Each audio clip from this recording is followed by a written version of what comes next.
नमस्कार दोस्तों, Gurukul of politics पर आपका स्वागत है। मैं हूं आपका दोस्त धर्मेंद्र कुमारी और हमारे साथ मौजूद हैं डॉक्टर जोगेंद्र मोर्सी जी। नमस्कार धर्मेंद्र जी, सभी गुरुकुल ऑफ पॉलिटिक्स देखने वालों को सबको बहुत बहुत प्रणाम। दोस्तों, आपने एक वीडियो सबने देखा होगा, पूरे देश ने देखा है और पूरा देश उस पर चर्चाएं कर रहा है। वीडियो ये है कि अरविंद केजरीवाल दिल्ली हाई कोर्ट में आबकारी मामले की सुनवाई के लिए खुद पहुंचे थे। उन्होंने जस्टिस शरणकांता शर्मा के सामने अपना बयान दर्ज करवाते हुए उनके इस केस से हटने की आग्रह उनसे किया। इस व्याप पर कि जस्टिस शरणकांता शर्मा आरएसएस से जुड़े एक संगठन अधिवक्ता परिषद के 4 कार्यक्रमों में गई हैं और इस बात की पूरे देश में चर्चाएं हो रही हैं कि अरविंद केजरीवाल ने जो डिमांड की है कि एक जज चूंकि पहले से ही आरएसएस के कार्यक्रमों से जुड़ा हुआ है, उससे वो न्याय की उम्मीद नहीं कर सकते, तो क्या एक जो पक्ष है इस तरह की डिमांड कर सकता है? ये भारतीय जुडिशरी में एक सवाल के रूप में उभरा है। जस्टिस शरणकांता शर्मा ने खुद हटने का फैसला नहीं लिया है। आमतौर पे जज खुद हटने का फैसला करते हैं, लेकिन कानून से जुड़ा ये जो पर्सन है, अब ये एक नज़ीर बनेगा कि देश में आने वाले समय में अगर हमारी कोई आइडियोलॉजी है, अगर हम कांग्रेस के संगठनों में जा रहे हैं, तो क्या हम कांग्रेस का जो विरोधी पक्ष है उसके केसों की सुनवाई कर पाएंगे कि नहीं कर पाएंगे? क्या हमें स्वयं हटना चाहिए? या आरएसएस से जुड़े हुए लोग पॉलिटिकली किसी विरोधी पार्टी का केस आ रहा है तो क्या वो उनकी सुनवाई कर सकते हैं या नहीं कर सकते? इस पर आप भी ज़रूर अपने विचार रखिएगा। डॉक्टर जोगेंद्र सिंह मौर्जी कानून में पीएचडी हैं, डॉक्टरेट की उपाधि इन्होंने ले रखी है और कानून से जुड़े हुए विषयों पे बहुत पैनी नज़रिए रखते हैं। इसलिए इस विषय पे एक मुकम्मल राय हमारी बन जाए, हमें इसका पर्सपेक्टिव पता चल जाए और ये किस वजह से हो रहे हैं और इसके दूरगामी असर क्या होंगे, इसके लिए इनको आज बुलाया है। डॉक्टर साहब जी धर्मेंद्र जी, आपने भी देखा होगा वो मैंने पूरा वीडियो? उसको पूरा वीडियो को देखा और री-कैजुअल के ऊपर जो बहस अरविंद केजरीवाल ने स्वयं जाके की उसको भी सुना। जो पहले तो हम री-कैजुअल को समझ लेते हैं।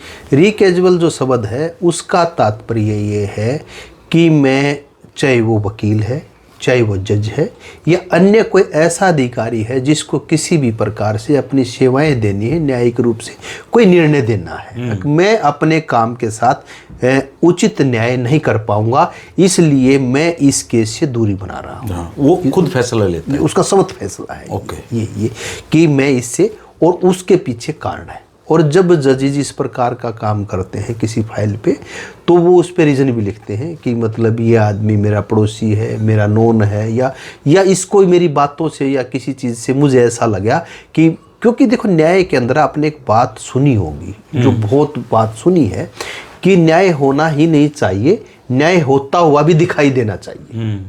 न्याय के अंदर संतुष्टि जो है वो प्राथमिकता है। जब तक न्याय के अंदर आपको ये संतुष्टि ना हो कि जो फैसला हुआ है वो उचित हुआ है, चाहे आपके पक्ष में कितना ही हो जाए, कि पक्ष की कोई सीमाएं नहीं है, आपके पक्ष में कोई सीमाएं नहीं है कि ये निर्णय यहां तक आना चाहिए, ये संतुष्टि होनी चाहिए कि न्याय जो हुआ है वो पारदर्शी हुआ है, पूरी तरह से पारदर्शी हुआ। इसलिए ये एक नैतिक मान्यता है उसके ऊपर कि एक जज के ऊपर या वकील के ऊपर, वकील भी केस छोड़ते हैं। जैसे आपके पास कोई गया, वकील के पास कोई गया केस करना है, उस केस में पहले वकील रहा हो, किन्हीं कारणों से केस छोड़ा हो, तो उसके गेस्ट वकील इसलिए होते कि फिड्यूशियरी रिलेशनशिप कहते हैं, जिसमें कि वकील को उसकी बहुत से तथ्यों के बारे में बहुत सी ऐसी बातें जो पता होती है, एक नैतिक बात। और ये जो मैं आपको धर्मेंद्र जी बताऊं, ये बात आई कहाँ से? देखो, न्याय है, जो न्याय का आधार जो है वो है प्रिंसिपल ऑफ नेचुरल जस्टिस। जितने भी न्याय प्राधिकरण होंगे या जिस भी प्राधिकरण के पास या जिस भी प्रशासनिक व्यवस्था के पास न्याय करने की किसी न किसी प्रकार से शक्ति जो दी है, उसको प्राकृतिक न्याय से बंधा हुआ है। और प्राकृतिक न्याय को अगर हमारे संविधान में देखें तो रूल ऑफ लॉ से है। जो आर्टिकल 14 है संविधान का, रूल ऑफ लॉ का मतलब कानून का शासन, कानून से ऊपर कोई नहीं है। और कानून से ऊपर तो जितनी भी चीजें होंगी वो कानून सम्मत होंगी, संविधान के अनुसार होंगी, नियमों के अनुसार होगी, क्योंकि प्रजातंत्र का मूलभूत ढांचा जो टिका हुआ है वो नियमों पर टिका। अगर व्यक्ति सबसे बड़ा हो जाएगा किसी भी प्रकार से तो फिर कानून का शासन नहीं है। तो उस कानून के शासन के अंतर्गत जो है उसके रूल ऑफ लॉ में जो जहाँ तक इक्वल ट्रीटमेंट यानी समानता का व्यवहार आता है, उसके साथ साथ प्राकृतिक न्याय है, प्रिंसिपल ऑफ नेचुरल जस्टिस है। और प्रिंसिपल ऑफ नेचुरल जस्टिस जो है वो दो सिद्धांतों के दो प्रिंसिपल के ऊपर डटा हुआ है। एक को कहते हैं ऑडियल्टम पार्टम और दूसरे को कहते हैं निम्यो जुडिक्स काजास हुआ। ऑडियल्टम पार्टम का मतलब होता है कि a person can not be condemned without giving the opportunity of being heard. किसी कंडेम शब्द यूज हुआ है, इसके अंदर ध्यान देना कि किसी भी व्यक्ति की निंदा भी नहीं की जा सकती उसको सुनवाई का मौका दिए बगैर। अच्छा जी।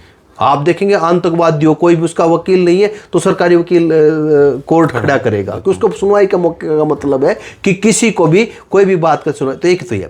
दूसरा जो प्रिंसिपल है जिस पे ये केस रिलेटेड है, जिस पे हम बात करना चाहते हैं, वो है निम्यो जुडिक्स काजास हुआ। निम्यो जुडिक्स काजास हुआ ये कहता है a person can not be जज इन हिज ओन केस, कि एक आदमी अपने केस में जज नहीं हो सकता। अच्छा। अब अपने केस को इतना लंबा एक्सप्लेन किया गया, इतनी इंटरप्रिटेशंस आई सालों में निर्णयों के तहत, कि अपना केस निम्यो जुडिक्स काजास हुआ को देखने के लिए कि मैं इसके अंदर मतलब जज, अपने केस के अंदर जज नहीं हूं, इसको कैसे देखोगे आप?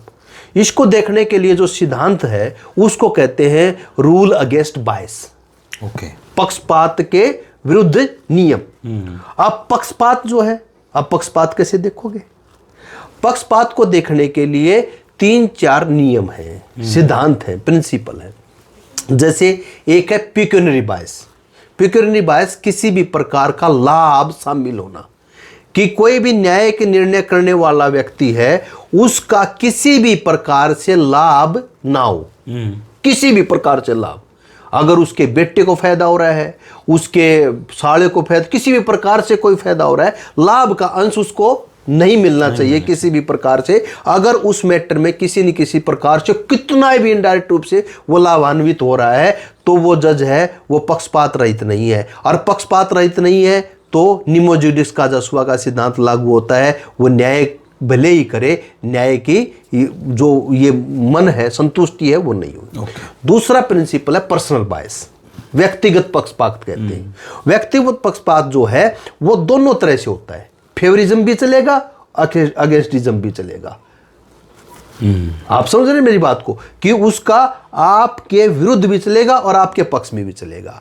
जज है, आपका पड़ोसी है, पड़ोसी का केस आ जाता है जज के पास, वो दोनों तरह। जज अगर नहीं बढ़ती है तो ये संभावना रहेगी उसके विरुद्ध निर्णय दे, चाहे ना दे, वो डरेगा। ठीक है। या उसकी मेयर है तो उसके पक्ष में देगा, तो दूसरा डरेगा कि उसका पड़ोसी है। पर्सनल में मैं और मेरा जहां तक चलता है वो पर्सनल बायस है। एक होती है डिपार्टमेंटल बायस। ठीक है। डिपार्टमेंटल विभागीय बायस है। विभागीय बायस जो होती है, उस विभागीय बायस के अंदर आप देखेंगे, विभागीय पक्षपात उसे कहते हैं कि आपके विभाग का कोई व्यक्ति किसी भी प्रकार से, अब एक सिपाही की अगर कंप्लेंट आपको थानेदार को करनी है, उसको बात कहनी है, तो ये लगेगा कि थानेदार तो सिपाही की मेयर लेगा, ऐसा लगता है कि उसका पक्ष लेगा वो। तो ये है डिपार्टमेंटल बायस है किसी प्रकार से, कि जज निम्यो जुडिक्स काजास हुआ को देखने के लिए पहला जैसे पिक्यूनरी बायस है, हम उसकी बात कर रहे हैं, पर्सनल बायस की, अब डिपार्टमेंटल बायस की बात कर रहे हैं, विभागीय पक्षपात की बात कर रहे हैं। फिर है पॉलिसी मेटर बायस, कि आप कभी भी किसी पॉलिसी का हिस्सा रहे हैं और उसी पॉलिसी से मतलब संबंधित कोई विषय आपके पास आ गया, तो आप भले ही न्याय करो पर लगेगा नहीं कि ये तो इसका हिस्सा रहा है। ठीक है ना, वो पक्ष में करेगा तब भी। हाँ, क्योंकि न्याय ये कहता है कि न्याय होना ही नहीं चाहिए, न्याय होता हुआ दिखाई देना चाहिए। संतुष्टि की बात है, न्याय की पहली प्राथमिकता ये संतुष्टि है। तो और एक सबसे खतरनाक होती है सब्जेक्ट मैटर बायस, व्यक्ति का किसी विषय वस्तु के या किसी भी विचार से पक्षपात होना। बहुत तरह के स्कूलिंग है, बहुत तरह के विचार हैं। ये जस्टिस शरणकांत शर्मा में यही वाली बात ये वाली बायस जो है जिस पे वो बात कर रहे हैं कि जो ये आरोप लगाया कि आप अधिवक्ता परिषद के कार्यक्रम में गए और एक बार नहीं 4 बार गए। अब दूसरा उसके अंदर पिकनरी बायस का भी लगाया गया है आरोप। उन्होंने कहा है इनके दोनों बेटे जो है वो वकालत करते गवर्नमेंट से लाभान्वित थे और तुषार मेहता के अंडर काम करते हैं, ये भी लगाया। और तुषार मेहता सरकार की तरफ से वकील है वहां पे, अटॉर्नी जनरल है। तो जो ये बायस है, अब आम आदमी को मतलब ला के सिद्धांत को कानून के अंदर जितनी भी चीजें सोची जा सकती हैं उतनी चीजें पारदर्शिता लाने के लिए सोची जाती हैं, उतनी चीजों पे काम किया जाता है। संविधान बना है तो ऐसे नहीं बना। और आज बड़ी बात यह है कि गजब के हम भूल गए थे कि आज हम इतने एक संवैधानिक मुद्दे पर आज उनकी जयंती है जो संविधान निर्माता है, तो आज हम उनकी जयंती पर उनको नमन भी करते हैं कि उन्होंने एक भारत को इतना एक बड़ा दस्तावेज, महत्वपूर्ण दस्तावेज संविधान दिया। और आज संविधान के साथ क्या हो रहा है, ठीक है। तो वहां पे मैं चला गया अब उस पे, ये वो सब्जेक्ट मैटर बायस है। जैसे सब्जेक्ट मैटर बायस इतनी खतरनाक होती है कि आप किसी धर्म से संबंधित हैं, किसी वर्ग से संबंधित हैं, किसी समुदाय से संबंधित हैं, किसी भी विचार से संबंधित है, तो आपका जज का मस्तिष्क ये मान लो कि सभी प्रकार के पक्षपात से शून्य रहना चाहिए। मैंने तो वो भी इंसान ही है, लेकिन ये शून्यताओं से, इसलिए तो भगवान का दर्जा क्यों है जज के पास? दुनिया का सबसे पावन और पवित्र कार्य है न्याय करना। तो इसलिए जो मैंने आपको इसलिए ये समझाने की कोशिश की है कि न्याय होता हुआ जब दिखाई देगा जब इस प्रकार की सारी बातें होंगी। ठीक है। अब एक सवाल है जी कि जो एज ए अरविंद केजरीवाल जी, उसने जो अपना प्ली दी है कोर्ट में, क्या वो प्ली दी जानी चाहिए थी या उसको इग्नोर करना चाहिए था? पहली बात तो ये देखिए, यहाँ पे दोनों ही तरह से, एक तो होता है राइट, संवैधानिक अधिकार होता है, और एक होती है संवैधानिक मान्यता। जैसे संविधान के अंदर ये है कि जिस दल का बहुमत होगा उस दल के जो लेजिस्लेचर है वो चुन के राज्यसभा में भेजेंगे, रोक कोई नहीं सकता, चाहे आप छोटी उम्र वाले को भेज दो। लेकिन संवैधानिक मान्यता क्या करी है कि उस सदन को इसलिए बनाया गया था कि वहां पे अनुभवी व्यक्ति जाए। लेकिन अब कोई भेज के भी जा सकता है, हाँ, उसको भेज किसी को भी रहे हैं वो एक।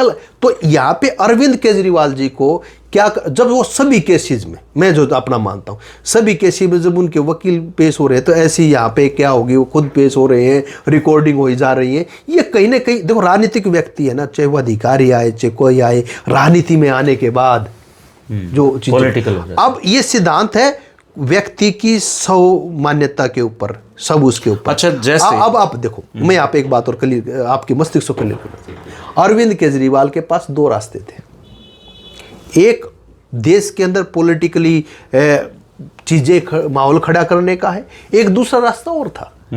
दूसरा रास्ता उनके पास था केस ऑफ ट्रांसफर का। वो केस, उसने केस ऑफ ट्रांसफर ही मांगा है जी, आप नहीं समझ रहे। खुद छोड़े, केस ट्रांसफर चीफ जस्टिस के यहां लगता है। चीफ जस्टिस केस ट्रांसफर के लिए एप्लीकेशन लगती है कि उस जज से मुझे ये दिखते हैं, ये है, इसलिए उस बेंच से मेरा केस, या तो ये कह रहे हैं या तो उनको शर्मसार करके कह रहे हैं कि आप छोड़ दो, आप ये कहो मुझे ये डर लग रहा है आपसे। अच्छा, इतना होने के बाद क्या उस जस्टिस को स्वयं नहीं छोड़ देना चाहिए? मुझे ऐसा लगता था कि इस स्थिति से पहले ही छोड़ देना चाहिए, मतलब ये आनी ही नहीं चाहिए, क्योंकि आपको फैसले करने, इस फैसले को रहने दोगे आप, इससे आपकी योग्यता पे कोई बात ही नहीं होती है। और देखिए ऐसा है, जो न्यायपालिका है, हमारे जो राज्य जिसको हम कहते हैं, उसके जो तीन आधार हैं, कार्यपालिका है, विधानपालिका है और न्यायपालिका है। सब तीनों में से एक भी काम नहीं करेगा तो राज्य नहीं रहता है, अपने तरीके से रहता है। भारत की न्यायपालिका का बहुत उच्च स्थान है।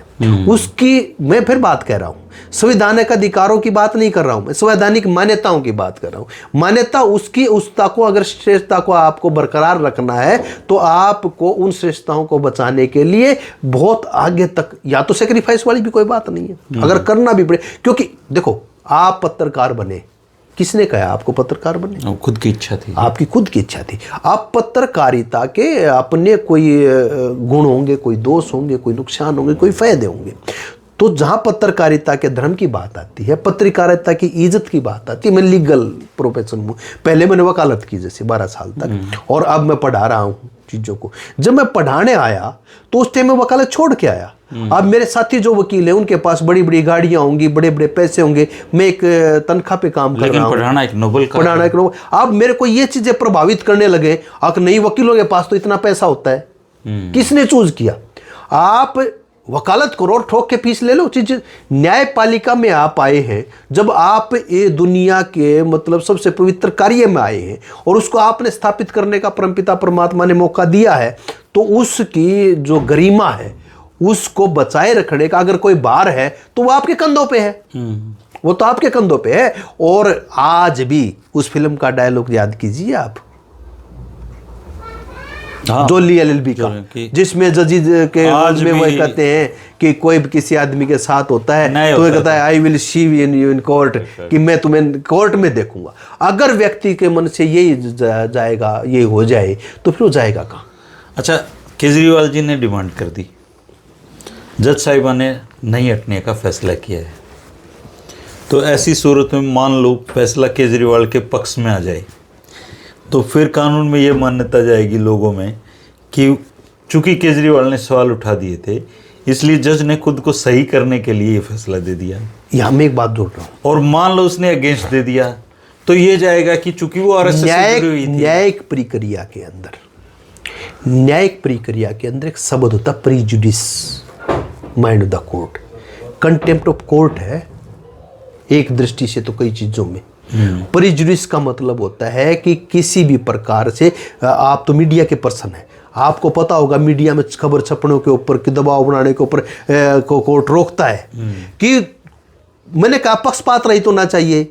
अब पक्षपात प्रीजुडिस ऑफ द माइंड कि पहले से ही मस्तिष्क बना हुआ है, किन्हीं भी परिस्थितियों से, किसी भी डर, भय, लालच, स्वार्थ, कोई भी डर, किसी भी प्रकार का, सामाजिक प्रतिष्ठा का डर भी तो डर होता है कि आप अगर मान ले दूसरे दृष्टि से हम देखें कि किसी भी तरीके से, अब ये केस अरविंद केजरीवाल का केस नहीं है, ये दिल्ली के एक पूर्व मुख्यमंत्री का केस है, ये एक प्रतिष्ठित व्यक्ति का केस है। इस केस से शिक्षाएं मिलेंगी, इस केस से एग्जाम्पल सेट होंगे।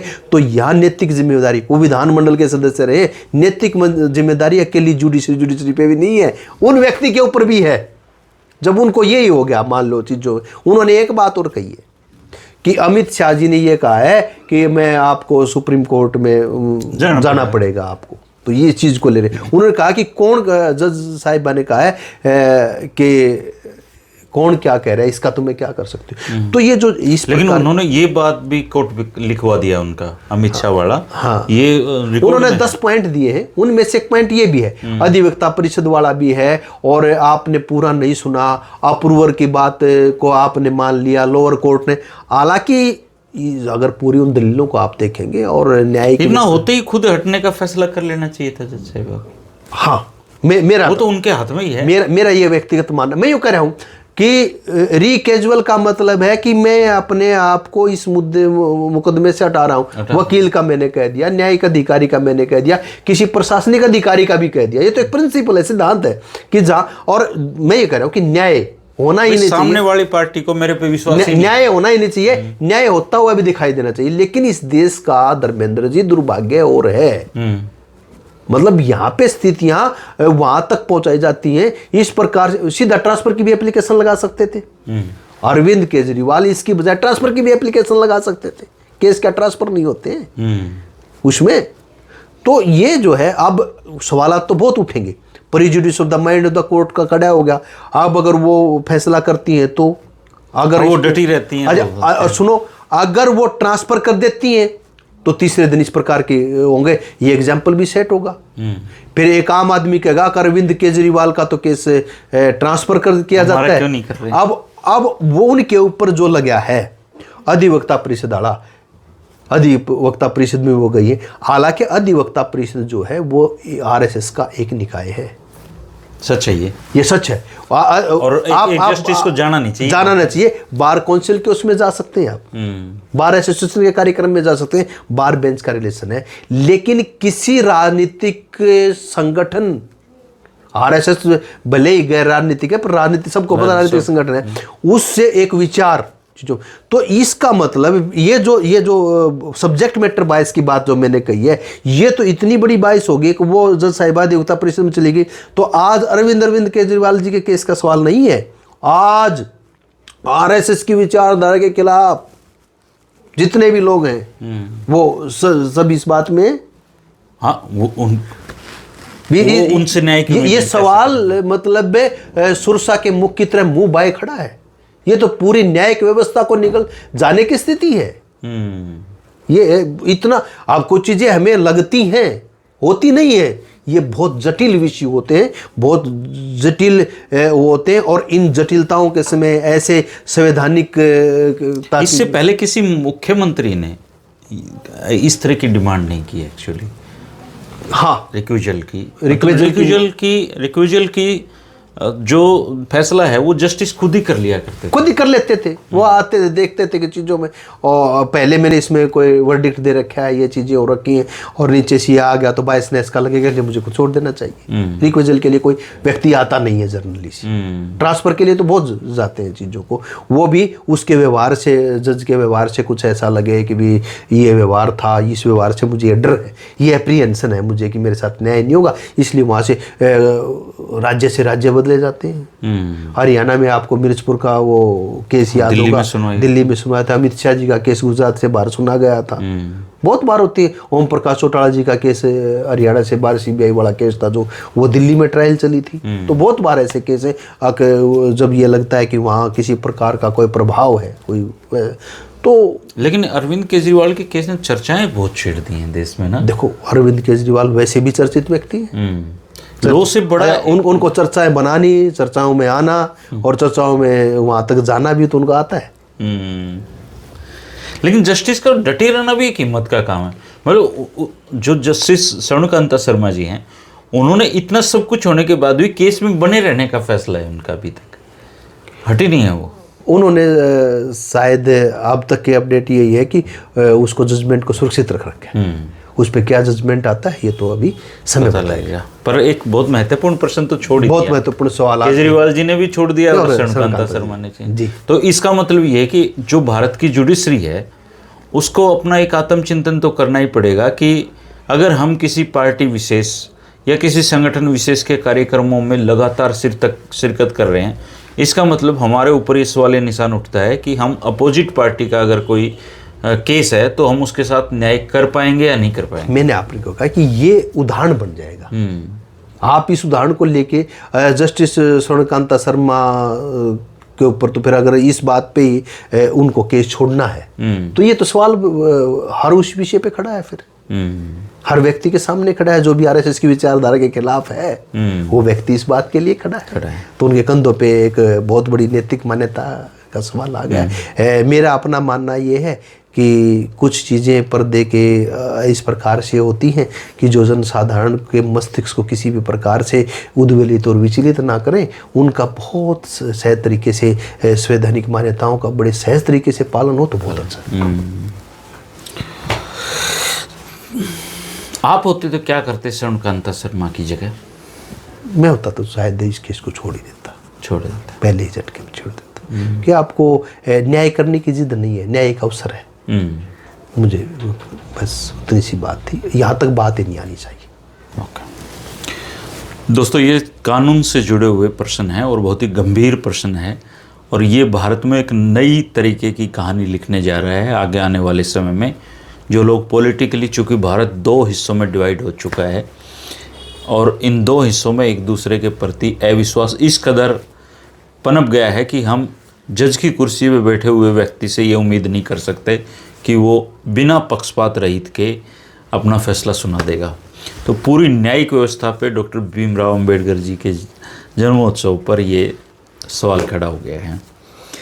आप इस बारे में क्या सोचते हैं, ज़रूर कमेंट करके बताना। शुक्रिया, नमस्कार। नमस्कार।